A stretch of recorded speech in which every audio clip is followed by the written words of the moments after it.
Hello and welcome back to another video. We are today driving on the brand new Grand Valley Highway 1. So I want to take you guys out for a quick little tour and uh, see what it is. So this is honestly my first time. Let's get that turned down a little bit. Hold on. This is my first time on the track today. Um, I'm really excited. So far the visuals look really good. Like, I'm digging the mountain. Car goes past me there. This is going to be really awesome. I do a lot of the cruise lobbies and things like that. I like to have fun with that kind of stuff. So, yeah, I'm really looking forward to something like that. Today we're in a 997 GT3. Love this car. This is one of my faster ones. And currently we're in a 700 pp room, so you guys might even get to be able to catch me in a race. Look at that though. Like, it looks so pretty. It looks so beautiful. Like, this is gonna be a one for the market, or one for the record books. Oh, here we go. You guys are actually gonna be able to see me race on the track. I have no idea what I'm doing at. So let me get display turned back on. You can display car info only now too. Oh, that's interesting. All right, we're doing a qualifier. So mind you, I only did like a real quick slow cruise around the racetrack. So we'll see. TT500 Super in front of us. Golf Mark 8 maybe, Golf R. Well, we'll see how well we do. I do not know this track at all yet. It's getting my view. Oh yeah, Porsche baby. Oh, okay. What's going on there, Porsche? See if we can get going here. I think I'm still running this thing from Nürburgring, so suspensions will be stiffened up quite a bit here. Ah, come on. This wanted to be exciting now. Got a lot of mistakes going on here. God, don't go that way. This is going to be an interesting kerfuffle. Definitely using the wrong car. Definitely not in race suspension. So we'll make do with it, and I don't know the track. It doesn't remind me of any other Grand Valley Speedway I've ever seen in any other Gran Turismo, and I might even have to crack open the old PS2 to see what the full track was like.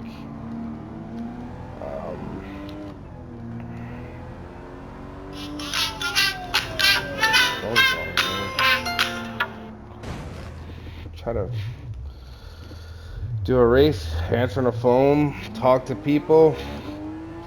All 10 of you. Got damage on too, damage and tire wear. Yeah, I don't want to do the race anymore because it's not even going to be fun. Let's find a room where we could just cruise. Oh, well. If we can't just find one where we just cruise, here we go. I'll just go in this guy, German. Oh, come on, game. Alright, no hezzy room, come on. There we go, now we're in this one. Let's go. And lately I've been driving this McLaren. I went and took daughter out. Went and looked at a McLaren 720S the other day, and I really want one. The fact that I actually fit, so I'm a bigger guy, you know.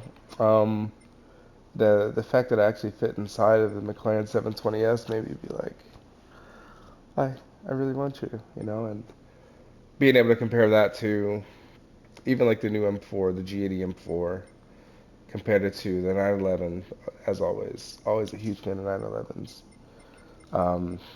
We also sat inside the C7, the Z06.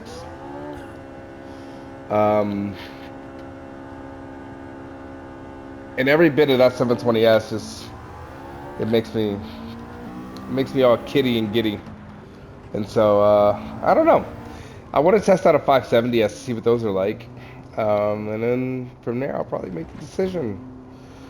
But we have other things going on right now. I don't need a super expensive sports car right now, so yeah. But within the next 2 to 3 years, I'd like to, I'd like to have one. So, uh, yeah, that's where I'm at. So here we are. Oh, the struggle of Gran Turismo. The struggles. You guys are seeing live, like, what it's like. You know what? Here's what we'll do. We'll just do it this way. And then I'll be that douchebag. Yeah, because I don't really want to be on too much later today, so. Cruise. I just want to drive the track and just get used to it and understand it. A free run. We're gonna do this. Oh, I don't know why I always do stairs. So for options, highway 1 reverse, we'll just do highway 1. For laps, doesn't matter. This is random. Custom, or not random. One. We don't care about that. We do care about this. Don't care. I like to run fuel. Yeah, it's fun. And no boost, visual damage, tire rate, tire wear. There we go. Create. And here we go. Now we have our own room. In case anybody's interested, Down Jones just dove 500 points.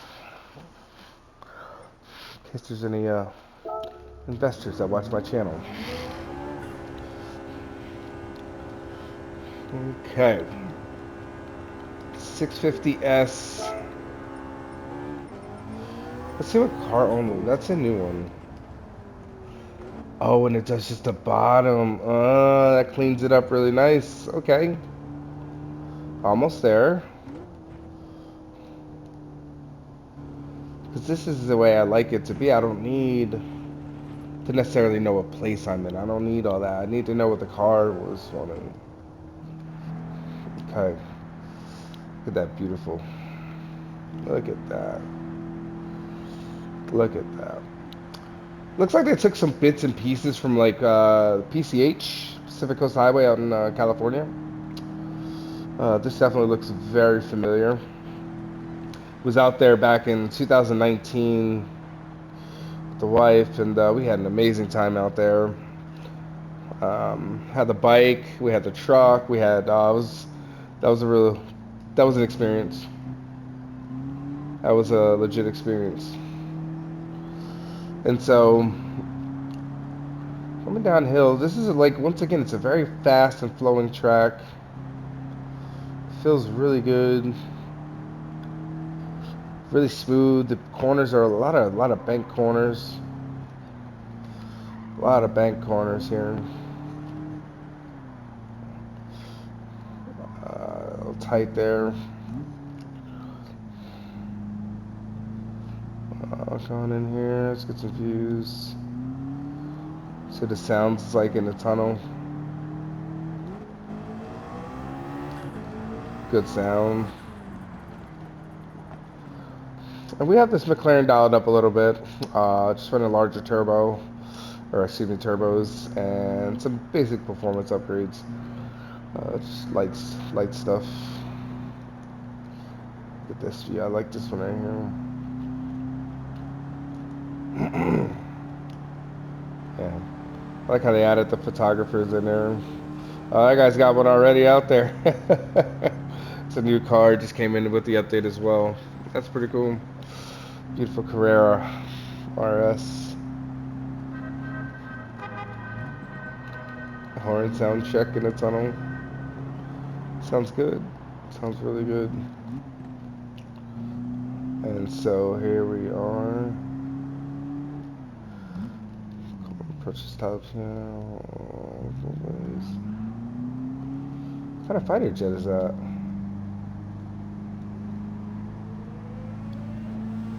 Oh, it might not be a Fighter. I don't know. We'll have to check that one out.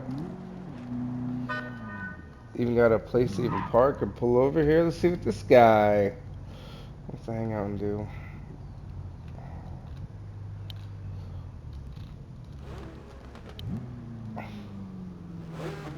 Hang up and cruise for a little bit.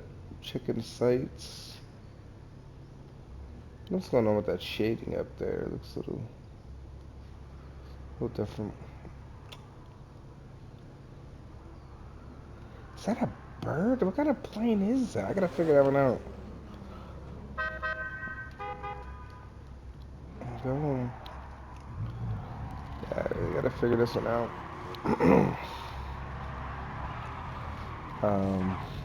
Evo. Hey, we're gonna go ahead and cruise now. There are a few guys here. BMW M4. BMWs. I don't really care for them anymore. You know, I've driven now. I went and test drove an M3 the other day to see if it was a worthy replacement for the S4. It just isn't. So first off, we ran into two issues. Two separate occasions, two separate cars that we really wanted to drive. One was a 6-speed manual M3 that had stock car with some suspension work, and it was really nicely done. It was pretty clean. But unfortunately, we show up to that dealership, and they're like, "Oh, well, it's out at the shop getting the engine rebuilt." And I'm like, "Let me guess, crank hub." And they're like, "Yep." And I was like, "Oh, okay." So I was like, all right, well, and then at that point in time, they're just like, you know, we don't know what we really want to do with the car. We're into it for XXX amount of money. We're really not going to get our money out of it. We're just done with it. So we'll likely just put it to auction, but we'll let you come take a look at it in the event that we don't, you know, let it go to auction. And so I was like, okay. So anyway, so that was on a, I believe that was a Friday. And then Saturday they called me. And they're like, "Hey, the car just sold." I'm like, "Okay." Okay. It's kind of weird, but whatever. You know, it's not a big deal. So I was like, you know, I still kind of want to drive one. I still want to kind of get the feel for one. What's a good day? I don't know. Let's go Tuesday. So Tuesday morning, I wake up and I'm like, I'm going to go drive an M3 today. I want to see what they're all about. See if maybe BMW has stepped up the quality of, you know, their interiors, and you know, what is 100,000 mile, and these are high mileage cars, because I want to, you know, I like to drive them. And so anyway, so I'm like, okay, so I go to this dealership, and they're like, "Yeah, we have the car. You want to drive it?" I'm like, "Yeah." It's like, okay, so I'm kind of looking at the car, and I'm looking at the front tire. I'm like, "Hey man, the front tire looks a bit low. Can we get some air in it before we drive?" He's like, "Oh yeah, no problem, no problem." He goes to put air in the tires, and we find a hole in the tire, and I'm like, "Oh my god, all right." Somebody just does not want me to drive this car. Like, no, whatever. So that guy's like, "All right, yeah, we're just gotta replace the tire. It's not a big deal, you know. Just come back tomorrow. We'll have the tires replaced or whatever, whatever." And I'm like, "Okay." So I go back the next day, and the car is there. Guy's there. He's like, "Hey, you know, tell me about the car. Tell me about some stuff." And he noticed I had pulled up in the Audi, and he was like, "Hey, man, you know, what do you think of the Audi? You know, I'm considering buying one for myself, you know." And I was like, "Yeah, it's a great car. You know, it's really good and all this and that stuff. And it's better. I think it's always been better than the BMWs. But, you know, I think that, you know, it took me a while to actually kind of grow up to see and understand what it was that I was really looking for, and that's the reason why I always picked the BMWs over the Audis. It was more Hoonigan, it was more fun, rear-wheel drive, and a lot of the presenters and things like that back then, Top Gear, Motor Trend, name a company, they used to always complain about the lackluster front end feeling of the Audis, the RS4s. Even the 4.2 S4s and things like that, used to always complain about it. You know, it's understeering, it's doing this, and I just don't like it. And so I used to, kind of read that and be like, I don't like it either. And would still go out and take cars for test drives and always came back thinking, no, well, the BMW M3 is the better car.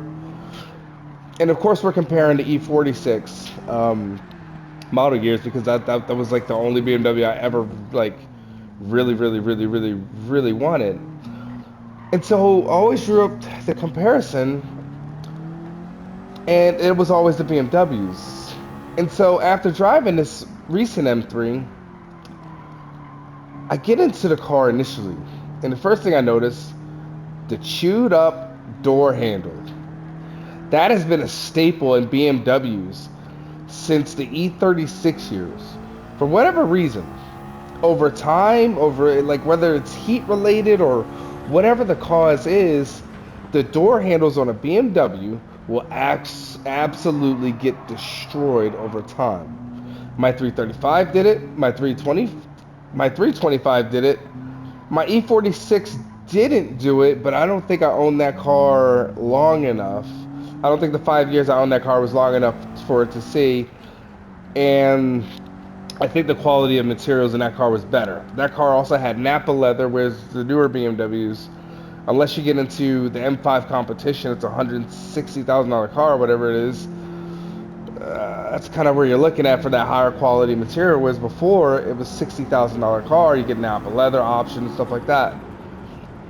And so anyway, with that being said, it was, I get in the car, chewed up door handles, and I'm just like, already put off by it.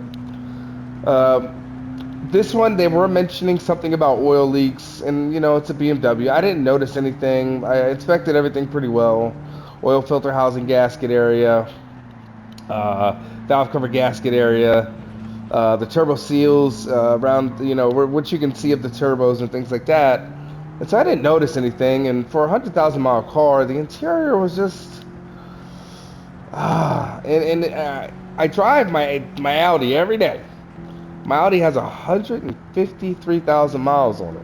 Not a check engine light, not an oil leak on it, right? I did just spend some money on it too. I just spent $5,000 redoing the clutch on it, but there's nothing. And at 150,000 miles, that car just runs like a top. The interior is still very functioning. The cup holders, okay? Go buy a BMW, an E90, because the E46 years, that was before they started doing the goofy, like, up by the glove box cup holders.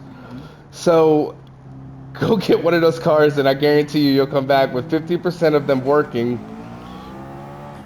and 25% of them missing, and then the other 25, well, those are the ones that work. So, and but yeah, like the Audi, you just don't have those quality control issues, and so I'm looking at the BMW, and I'm like, I know what's gonna go bad in this car.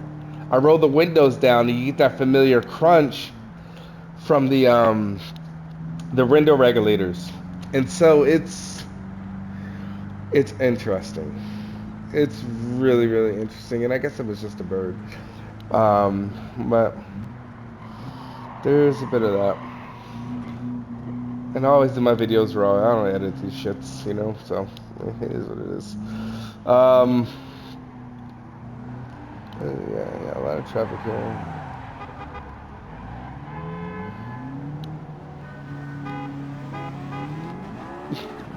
See if he gets it. I got it. Ah. This is gonna be so much fun. Doing cruise lobbies here. This track is perfect for it, and I think it's even more so suited. Oh wait, is it more so suited for cruising than Tokyo? I don't know. Tokyo, they offer something different. All right, these two tracks offer something different, and I think the experience is gonna be well worth it. I do, however, wish that they would have added some more street level cars though, because this is becoming a bit not redundant, but I guess you could use the word redundant there. It's becoming more redundant now that they keep adding these like more race cars and more Vision GT cars when There's so many other cars that they could just be adding to the game. There's just so many more cars. You know, we don't need 25 different iterations of Skylines. We don't need 10 different iterations of RX-7s. We don't need all that. We just need, just give us two, give us an R34, an R33, an R32, you know, an FD and FC, and then give us, you know, everything else. There's so many other cars that you've missed. And this is something that I've always kind of complained about since Gran Turismo 2 or even Gran Turismo 4.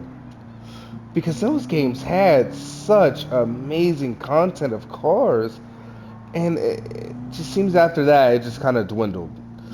Although Gran Turismo 5 did release some updates and things like that, which improved um, the amount of cars that they had in that game. I remember like there being like EG Civic hatches, you get Civic SIs, and like let's go back to that time to where you had more variety of just not just Vision GT and cars that just don't exist. It's, I don't know.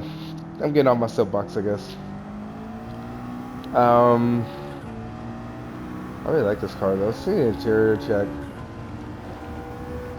This thing is so nice. I can't wait to test this out on VR.